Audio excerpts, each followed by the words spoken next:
Okay, so I'm here with the one and only John Wolf from Eat Greekish, and we tried to get him in his food truck, but he's not there. Guess where he is today? He is at the Broadwater Hot Springs. Yeah. What are you doing here? We're doing a kitchen takeover.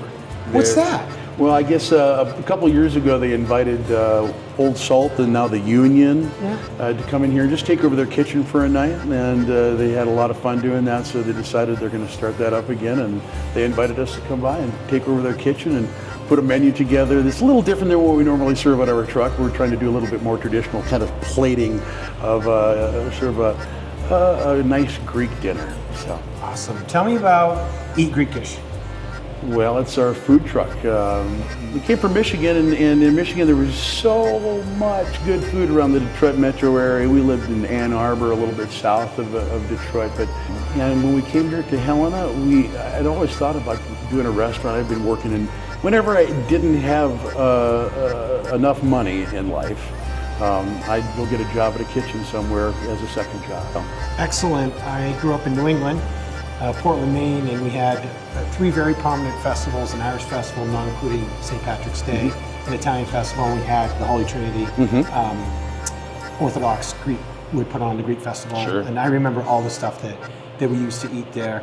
Where can we find you normally if you're not doing like a pop-up or kitchen takeover? Yeah, normally we're parked right in front of the CVS over by Safeway.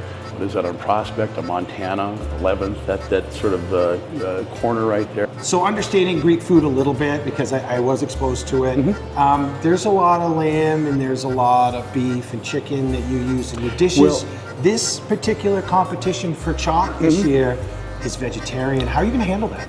Vegetarian, I'm not so worried about that. I mean, it's a challenge for sure, because I don't really do that on purpose a lot, right? I make vegetarian stuff all the time, but I don't think of it as vegetarian. It's just good food that I'm making that happens to have meat in it. So I'm hoping that I feel comfortable in that world a little bit, but it's going to be a challenge. I don't necessarily, I mean, I might have to substitute a protein or do things a little different. I don't know. We'll figure it out when we get there. That's the whole beauty of this competition. You figure it out when you get there. The reason I said yes to this is not because I like cooking in front of people or doing anything like that. I'm not an exhibitionist generally, but I like the challenge of it. I like to give myself every now and then a challenge that scares me. You are going to do great. I hope so. And we love having you, John. John Wolf, everybody. Eat Greekish. Good luck, brother. Thank you. Thank you.